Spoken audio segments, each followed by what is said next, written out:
I'll wait to see your golden smile, feel of 1,000 kisses. Oh, please stay a while. I'll reach up to hold your sunlit face. Feels like a handful of silk now. I'm in your warm embrace. Oh, I hope this feels 7.5 days since I last saw dirt. And there we are. And there's the Bahamas.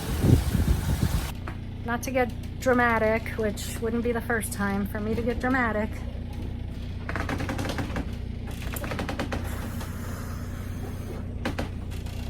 This is scary, I'm not gonna lie.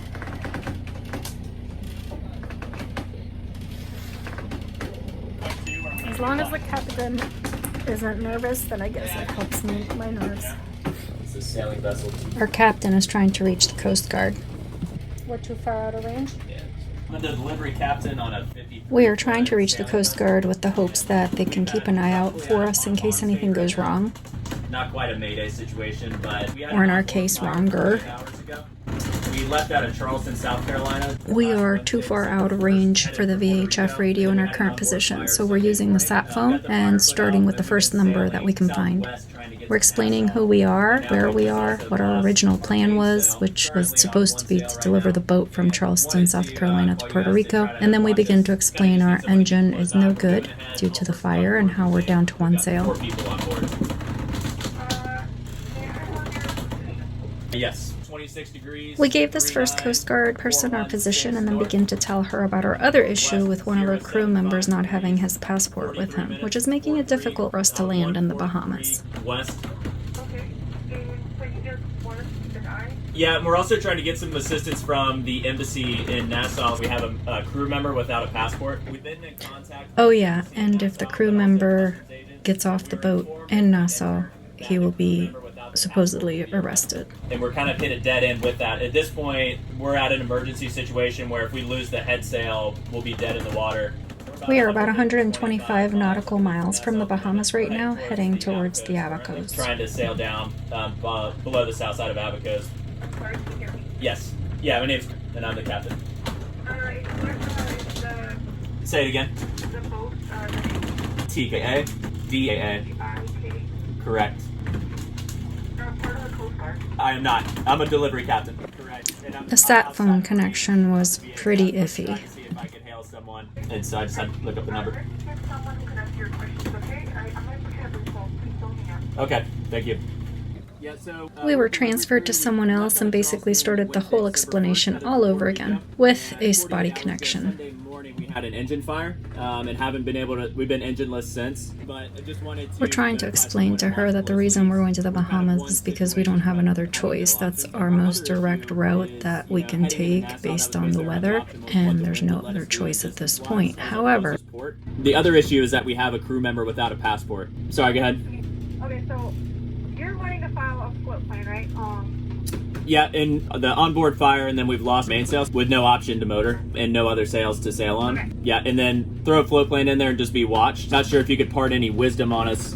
he's trying to explain to her the situation with us having a crew member without a passport and how we're not able to really easily go into the Bahamas, but based on the weather, we can't really go towards the United States either at this point. And so she's letting him know that she's not able to handle that, but then the phone numbers start getting passed around so that we can make more phone calls and start our entire story all over again from the beginning. One call after another on our satellite phone with no service. Alright, guys, do you have Yep. service to make a phone call to them? Because they'll be able to take all that. Alright, it's 305-54562. Okay, great. What I'll say right now is you guys do have a VHF radio on board, correct? We do.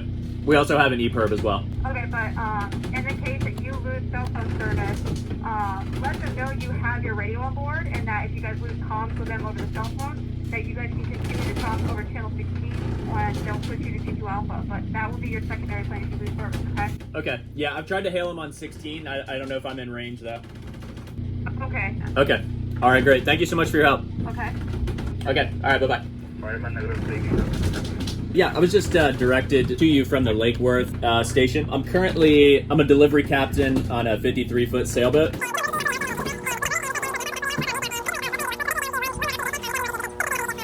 Okay, give me 1 second. Let me get the OD real quick. Okay, great. Oh my god. We're going up the chain now. The OD is coming. Just give him a minute. And can I get a number? I can call you back just in case it goes. The phone call goes.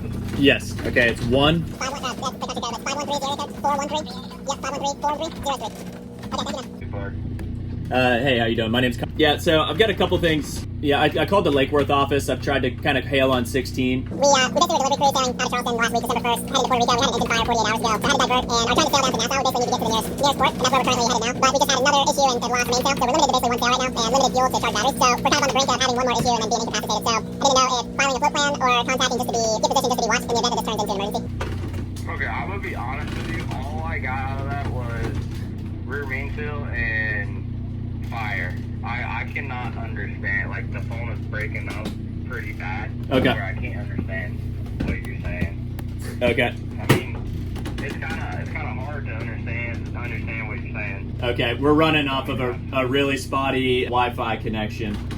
Oh, there we go. I got you. Perfect. Okay, great. Yeah, so basically we're a delivery crew heading from Charleston to Puerto Rico. Last week, December 1st, and we had an engine fire 48 hours ago. We were able to get it put out, but we're unable to restart the motor, so we diverted and started sailing to Nassau. You know, if that's just a float plan or just notifying you or anything you guys can do on your end.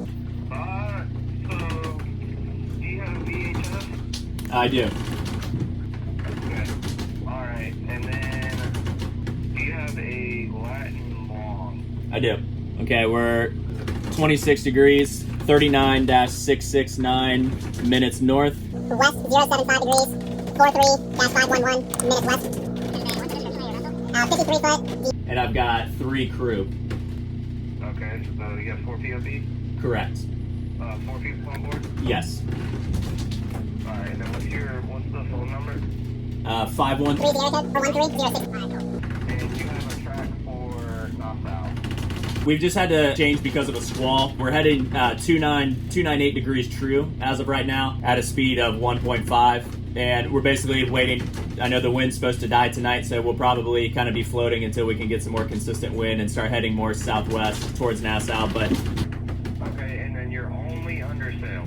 Correct. And you only have your main sail right now, and if it goes down, then... We have no mainsail. Sweet. Okay, alright. So what I'm going to do is I'm going to pass all your information up to our sector. Okay. And they'll be able to... So now he's telling him he's going to pass all of our info to a bigger station who can better track us, and they will contact us to coordinate a float plan. He also advised us to contact them back if our conditions worsen. Our captain also tried to get better information on the crew member without a passport and what we should do in order to ensure he doesn't go to jail, but we were told that's not something that they can provide us with any information about. Okay, great. And I actually have one more question. We have a crew member without a passport. So we heard from one office that if that crew member without the passport steps on land in Nassau, that they could be arrested. And then we're not able to see anyone at the embassy, but then we spoke to the embassy, and they told him just to try to get to the embassy best they can. Okay. All right, great. Thank you so much for your help, man. Appreciate it. Yep. All right, bye-bye.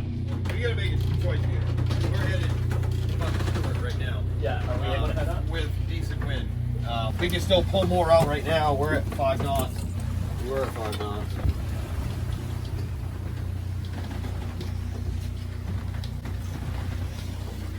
I mean, that's what the wind says, but we don't know how long. Well, we don't know if that's what it's gonna do. Yeah. Well, either way, we kind of need to head this way anyway. If we head way back the other way, Right.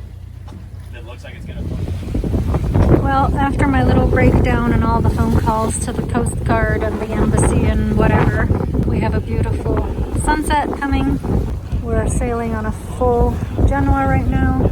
Gonna take advantage of this weather. We've got 2 lines on the starboard tack, just in case, because if a line breaks, then the sails are flapping everywhere and get all beat to pieces. So, and that's our last resort. So we need to treat it with kid gloves. So we got 2 lines over here in this winch, and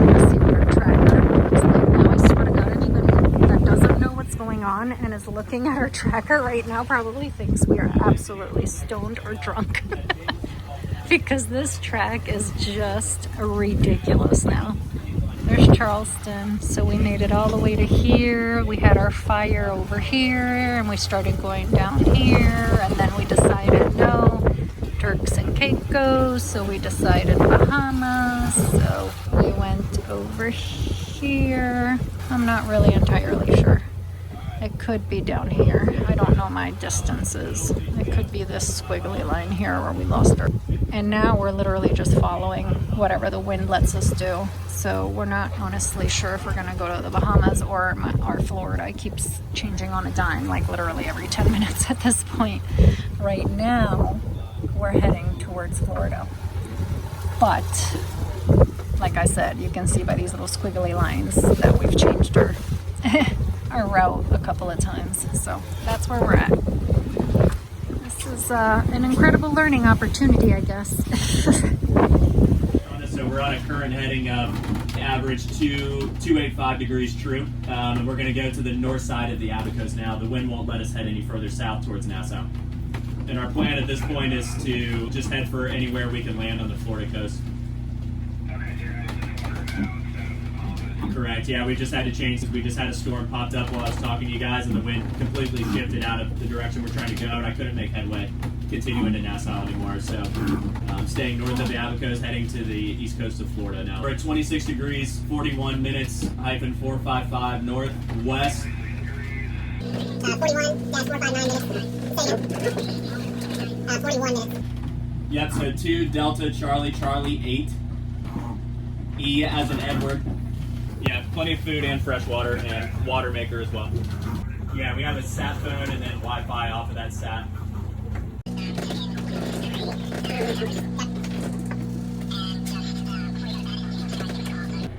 They want us to call in every 6 hours and check in. And, all right, sounds good. So we've had a day, huh? Just a little one? Just a wee bit. Wee bit of excitement? Yeah, that was different. We are ages and ages far away from where we started our journey up in Charleston, and yet it still looks the same. No land in sight. No, we're on 7.5. Since we left Charleston, it's 7.5 days. Wednesday. Oh, I thought today was Wednesday. Never mind.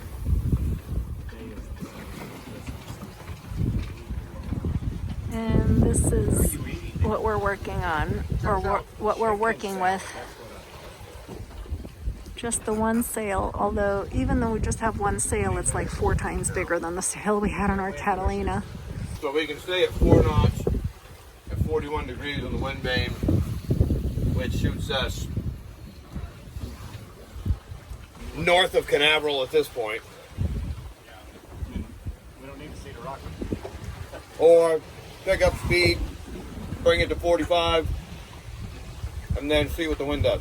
I think speed's going to be our friend, because it's going to change. So December 7th came and went without making much headway, but we did manage to tell our story along with our coordinates to about 12 different people. The chances of us being lost at sea forever and ever were lessened. Long story short, the wind was slower and slower every minute that passed beyond that morning, and we needed to figure out whether we should go to the Bahamas, which was much closer, or South Florida in case our passportless crew member was at risk of going to a Bahamian jail. Mother Nature was the sole one to be able to make that decision. That's a pretty weird feeling for someone like me who likes to be very much in control of all things, and the thought of having to let go of that control was pretty daunting. We had drinking water, we had food, and we had a pretty solid boat, so in terms of staying alive, I felt pretty comfortable we'd make it. Sunsets like this kept Donovan and I dreaming of the day we'd own our own boat and get to experience this beauty all the time. So everything we were going through was definitely not a deterrent of the new lifestyle we were trying to achieve. But what would the next day bring? Wind or no wind? Would one of us be going to jail or not? When would we see land again? Did I have enough M&Ms left in the bag to last me till we make it to land? These were important questions. Tune in for our next episode to find out, and don't forget to like this video and subscribe.